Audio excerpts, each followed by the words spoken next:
Hello, and welcome to the Scope of Things podcast, a no-nonsense look at the promise and problems of clinical research based on a sweep of the latest news and emerging trends in the field, and what I think is worthy of your 30 or so minutes of time.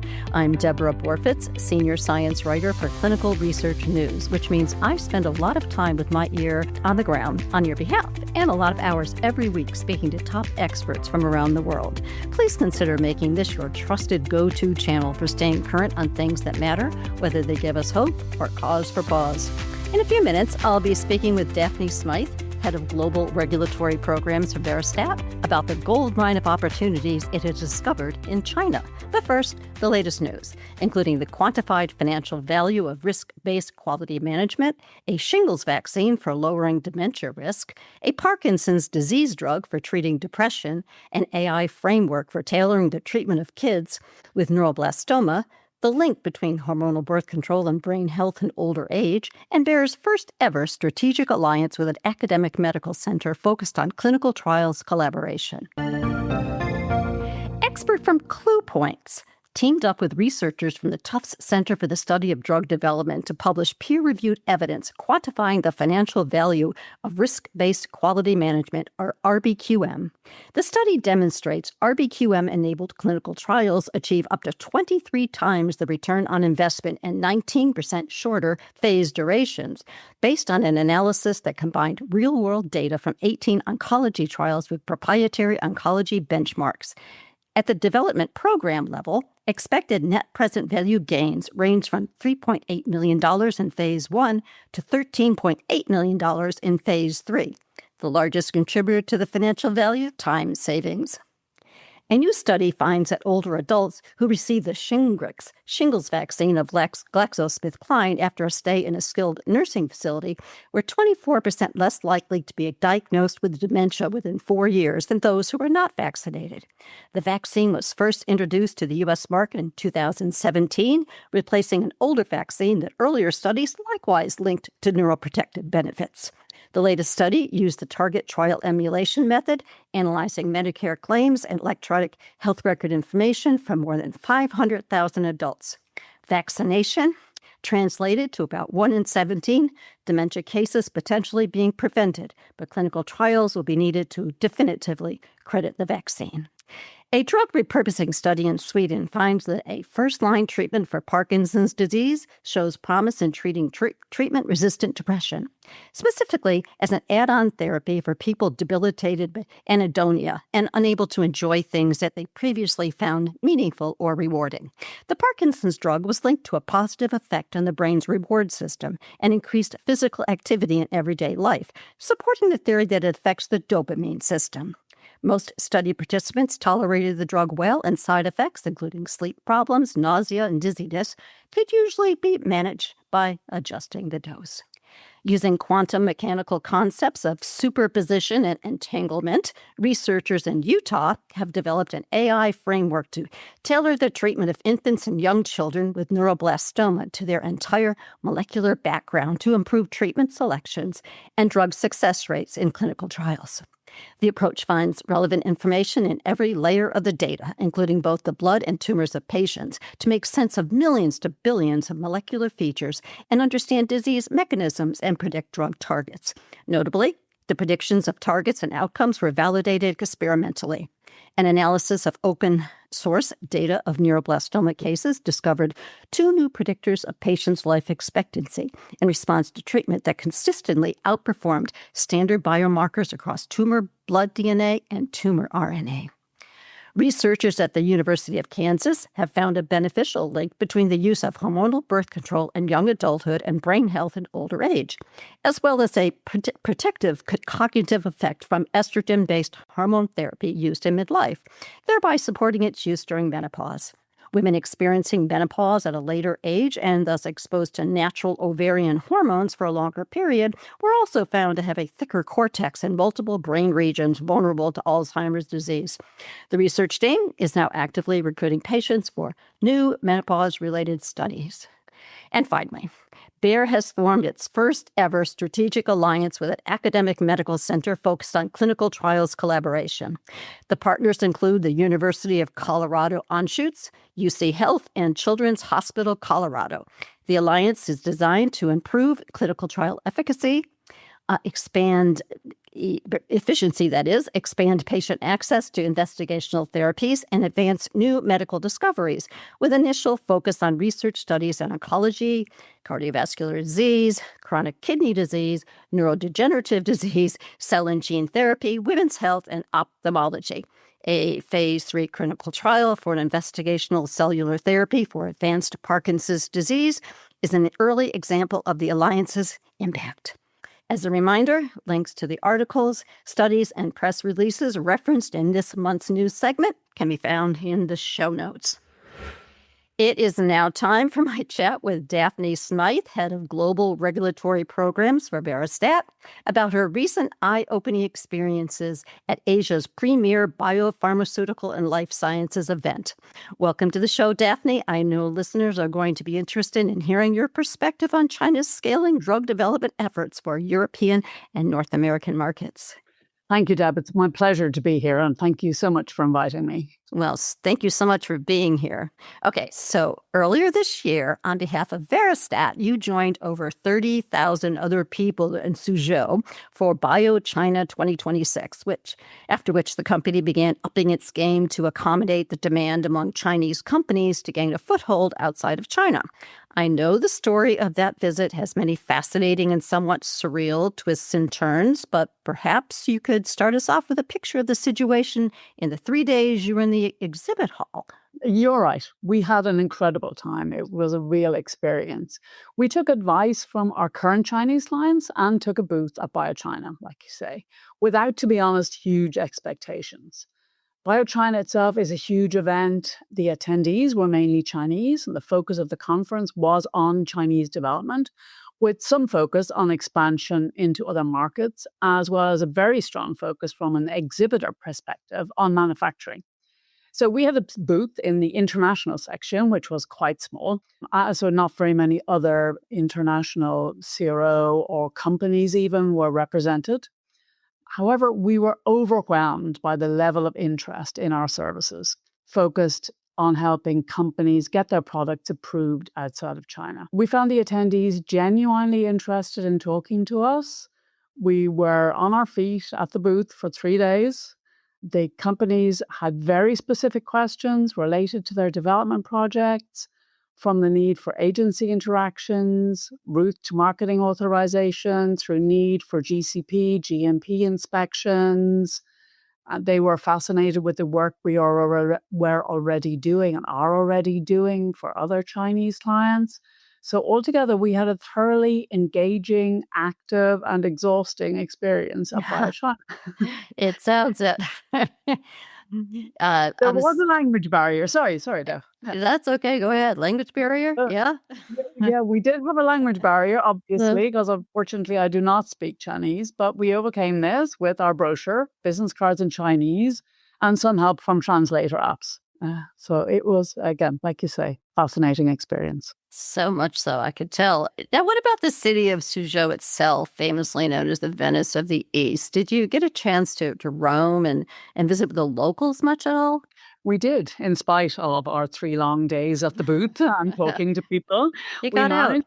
We did. We escaped. We managed to take a trip to the old city. So the Venice of the East refers to the old city that has romantic canals, absolutely beautiful, and a real tourist attraction. The rest of Suzhou is an ultra-modern biotech and innovation hub. It's a real contrast. It's a purpose-built science hub city with research, development, manufacturing, hospitals, universities, schools, housing, all in one integrated environment that even includes a full life science park called BioBay. We, obviously, because we were mainly at the conference, we only saw a very small part of it outside the conference center. But as I said, we did see the old city and some parts of the city as we were traveling around. But it's, in general, ultra-modern, purpose-built, busy, commercial, university, residential city. as well as a center of excellence for science and innovation. And all of that about 40 minutes by car from Shanghai. Wow. Well, that is not the concept I had of China at all. True. That area, especially. Are you enjoying the conversation? We'd love to hear from you. Please subscribe to the podcast and give us a rating. It helps other people find and join the conversation. If you've got speaker or topic ideas, we'd love to hear those too. You can send them in a podcast review. Let's back up a minute to review the work Veristat was doing for Chinese pharma companies prior to this visit to Suzhou versus post-visit. How much work has the company historically done in the region or for companies based there, and how much has it ramped up in recent months? So, yeah, we have been working for Chinese pharma companies. And in fact, it was these Chinese companies who recommended that we should go to BioChina. We started providing regulatory medical writing, PV, QA services to one client about 4 years ago, Seastone. By the time we went to Shanghai and Suzhou in March of this year, we had 5 clients and had managed to obtain 1 US NDA, 2 EU and 2 UK marketing authorizations on their behalf. So our work has been focused not on working inside of China, but on working with Chinese companies who wish to market their assets outside of China. Based on our initial success and the fact that the Chinese market is very transparent, we have received both referrals from our existing clients and a steady flow of inquiries based on the Chinese media exposure of our success. At BioChina, we were, of course, made many more contacts, some of which we are now working with, some clients we are already working with, and others we're still in discussion with. So, yes, this is a relatively niche area. It has been a huge success story for us. It is really interesting and exciting work for our teams. So it's a very, very valuable trip you had there. Why have Europe and North America been attractive market destinations for Chinese sponsor companies anyway? I mean, why more so now perhaps than in earlier years? Yes, I do believe it's changing, or it is true, it is changing. The China local market is, of course, huge, but the result of Chinese government investment in the industry has resulted in a lot more products coming through R&D and onto the Chinese market, causing intense internal competition. So we now see companies looking outside the local market to maximize their return on investment for their assets. In addition to this, China is also opening up to foreign investment. So Chinese development companies are selling early stage assets to global pharma, going into joint ventures for development and commercialization, but also expanding themselves with the help from CRO. Their drive in this case is to add more value to their assets by getting local approval prior to out-licensing rather than out-license the assets prior to approval. So that's a very interesting development. Yeah, the regulatory reforms, are they broad or are they discrete and incremental? Do you know much about that? They're quite broad, and the process has become much less bureaucratic and much smoother. Okay. So yeah, as well as the investment in the industry itself. So there are more and more products coming through development. Got it. So Veristat has announced that it'll be opening a location in Shanghai before the end of the year. So I do want to touch on that. I think the idea is to capitalize on this growing interest among companies in China to expand beyond their home market. So what will the role of that office be, and when will it officially be in operation? Yes, we are in process of opening an office. We are aiming to have the office open by the end of the year. Sorry. Okay. The role of the office will be to establish local presence and have local staff to deal directly with our current and potential clients, as well as interact with our internal teams to grow our business. So the business is not in the Chinese market, but working with Chinese companies who want to take their assets into the US and Europe and potentially other markets. Okay. And I'd like to end with your perspective on where there might logically be some bumps in the road in terms of getting Chinese-made drugs into foreign markets. Where do you think the focus will need to be over the next few years to facilitate the shift from in-country to global market development by these pharma companies in China? Yeah, it's interesting, very interesting question. So the US regulatory environment is more familiar to Chinese-based companies. as it's very similar to their own. However, they do need a lot of support to navigate the complexity of submission approval processes in Europe. So that is a barrier that's being overcome. It's something that's developing. There's more information being made available in the local market. The other thing is obviously that European and North American regulatory agencies do require the clinical trial population to reflect the local market. So either this data needs to be presented or a strong justification for extrapolation provided. From our experience, the initial experience we had was with companies who have largely completed their mainly oncology drug development in China and already have their products marketed. And they've been looking for approval outside of China with more or less success due to, as I said, the level of additional data required sometimes by the agencies to reflect the local market. In oncology, which has been the main products we've been dealing with, it is usual to have patient data in early phases. So if some of this patient data was from non-Chinese patients, that obviously helps the approval chances outside of China. And that's what we are seeing, an increase in that the Chinese companies are focusing on this early development and having a truly global development rather than purely a Chinese development. So that's a huge development since what we saw from the early phases. They are looking to conduct their phase 1 and phase 2 in the US and Australia in order to connect the necessary data. We are definitely going to be hearing more about China in the years, months ahead. It sounds like, and Veristat's pretty much leading the way in this arena right now, it sounds like. I hope so.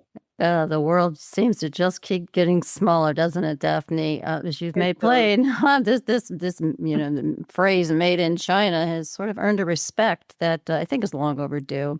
Thank you for sharing all the ways China is a global powerhouse of indigenous research that's worth keeping our eyes on.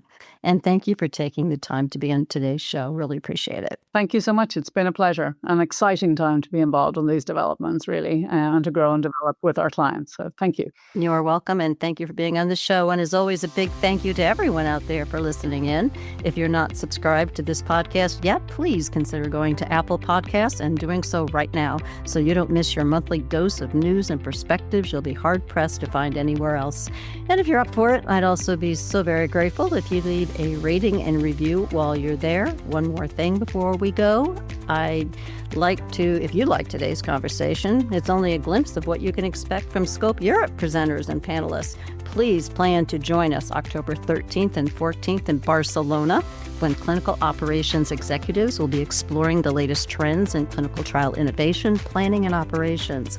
Save an additional 10% off any current rate by using the code SOT10.